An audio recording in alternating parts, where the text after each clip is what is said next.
Hello, bonjour and welcome to your new Bonheur Private Wines video where we learn about wine weekly. Today I want to answer a question that I get quite often.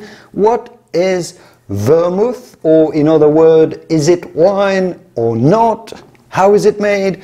It's quite simple once you know, but you have to know. So let's explain what is vermouth in very simple terms. After this explanation, we will taste together this Argentine Vermouth that you're going to be receiving from the club, which will give you and us a good indication of what a vermouth tastes like, beyond what it is, what type of flavors and aromas you should expect from this type of drink. Let's go.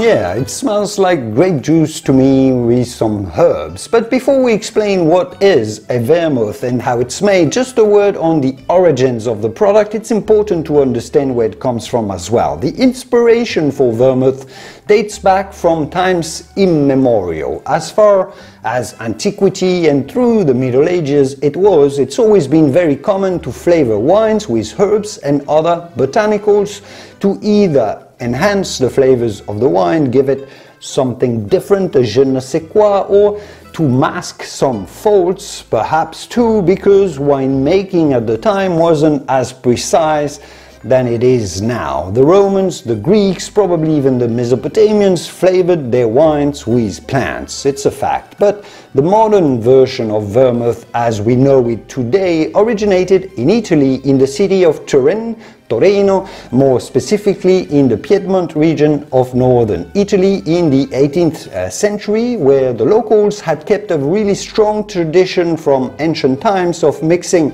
the abundant source of local wines with the many botanicals that are available from the nearby Alps mountains. It's really in Turin and more broadly in northern Italy that branded vermouths became a real popular thing. It became fashionable to have a glass of vermouth for medicinal purposes first and just for pleasure as an aperitif later on.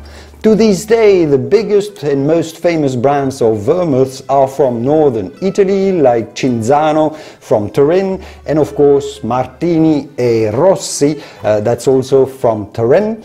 The French have also made vermouths for a very long time, generally also on their side of the Alps, because of all those plants that are available there. And of course you have Spanish brands now and smaller local makers in many countries now. Small crafts, vermouths in Canada, Australia, Oregon, California, and even in Argentina, as we'll see in a second.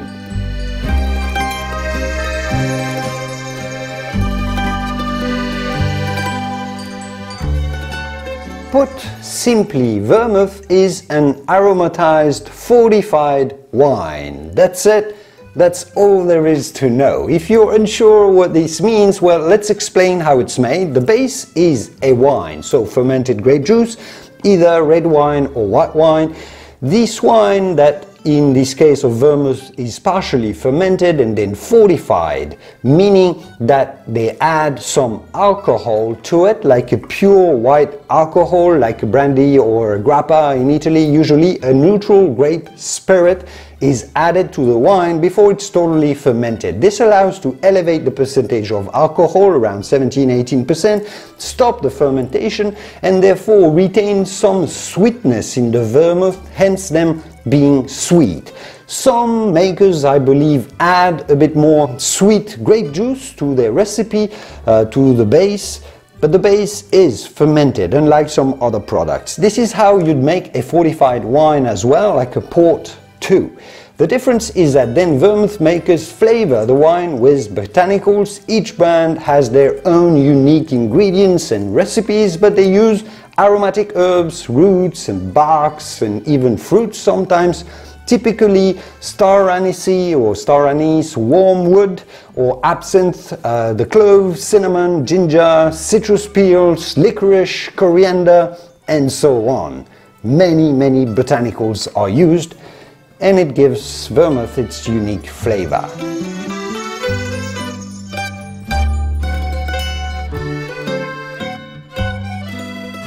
To really taste the flavors of a vermouth and the specific brand with their unique recipe and identify whether you like one brand or another, you can drink it on its own. You'd have to serve it chilled at fridge temperature in this case, and we'll get to that in a second when we taste that particular one. For a more casual experience, of course, you can add some ice cubes to loosen up the intensity of flavors and the alcohol a bit. It will dilute it a bit.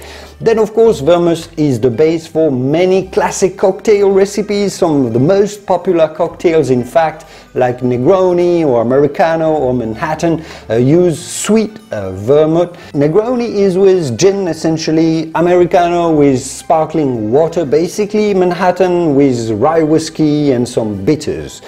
The cocktail named Classic Martini or Dry Martini uses a dry vermouth, which is not entirely dry, but it's called dry, it's drier, just like the vodka martini or the dirty martini that combines gin with vermouth.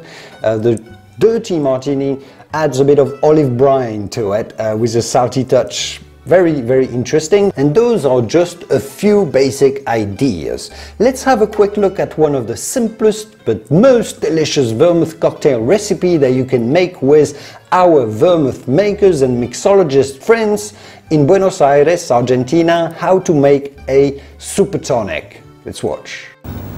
Hi there, members of the Bonner Wine Club. Now we're gonna make another simple vermouth-based cocktail that you can replicate at home. We're gonna need a glass of wine with plenty of ice. Then we're gonna add 3 ounces of La Fuerza Rojo, 2 ounces of your favorite gin, and we're gonna fill it to the top with tonic water. And last but not least, rosemary. If you can stir a little bit from the bottom to the top of the glass. Enjoy your summertime.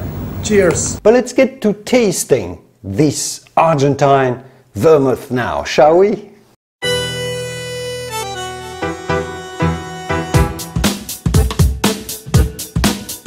Vermouth was very popular in northern Italy, as we discussed, so it naturally also became very popular in Argentina, introduced by the Italian migrants to the country, which there were many. They came from Turin and Piedmont in particular, some of them, so it became a drink of choice in the fashionable salons of Buenos Aires as well as it did in Italy, probably a little bit later. So Argentina has had a long tradition of drinking vermouth as well. The one that we have here for you from the club is a small brand and maker that was started by 4 friends, a winemaker, a bartender and sommelier, a drinks industry journalist and drinks branding guy, and they wanted to use Argentine wine, of course, to make their vermouth from Mendoza near the Andes Mountains and flavor it with botanicals from the Andes Mountains, of which there are plenty. They developed their recipe with 43 different botanicals, all from the Andes Mountains. They opened a fashionable branded bar in Buenos Aires, and here's the story behind La Fuerza Vermouth. But let's taste. It's got a really nice and dark and big color intensity, and I guess we expected no less from a vermouth from Argentine Malbec. That's the base wine. Let's smell now. Ooh, wow, it's very potent, very powerful on the nose. Wow, the nose is super pungent, very powerful aromas of herbs and spices. The dominant ones for me are juniper or orange peel as well. Those two are really the main focus, but there are also some star anise, a bit of peppermint, green tea, lime, dried figs is important for me as well. So overall it's super punchy and super spicy. But let's taste. Whoa, this is very powerful. It's extremely concentrated. The base wine is dense and very rich to start with, and you can tell It's oily, it's textural, it's got a decent amount of tannins, but they're soft, so that's good. But then it feels like they haven't restrained the amount of spices and botanicals that they put into this wine. It's very, very, very spicy. It's got a ton of very herbal characters like thyme and rosemary. There's plenty of bitterness as well, like cinchona bark or quinquina, and a heap of citrus as well. That's also come with the bitter feel from the skins of those citrus fruits, sorry. So overall, it's extremely potent and quite a unique tasting experience. I have to say, it's so concentrated. I have never experienced anything like this, I must admit. So many herbs and spices blended together with such concentration. It's extraordinary. And now I do understand the name better. La fuerza means the strength in Spanish, so the power. Well, it's got plenty of this as well, pungent, I suspect. This is definitely made for being mixed, I would say, blended a little to just tame it down and express the power that it's got a little bit better. So I would suggest adding at least a few rocks of ice to dilute it and make it even better. Or an easy suggestion would be to turn it into a spritz. That's one of the simplest cocktail recipe that you can make with just ice and soda water. Let's watch how to make a vermouth spritz. Hi there, I'm Agustin Camps, co-founder of La Forza Vermouth, and I'm here at La Forza Bar in Buenos Aires. I'm going to show you how to make your own spritz at home.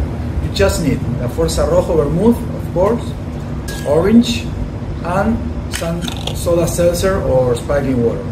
I'm gonna fill a glass with ice, a lot of ice. Then we're gonna pour La Forza Rojo Vermouth, nearly 70 or 80% of the glass. Then we're gonna add some sparkling water or soda seltzer. And to finish, we're gonna put some sliced orange, and ready to enjoy at home. And that was the simplest way to enjoy your vermouth in a cocktail, really well explained. Another option would be a Negroni sbagliato, which means the mistaken Negroni. You add a bit of La Fuerza with a Prosecco Italian sparkling wine, and that's going to lift things up and make it bubbly as well. It should be extremely interesting and delicious. I'm actually going to try this myself tonight. Enjoy. We'll see you soon in the wonderful world of wine. Cheers.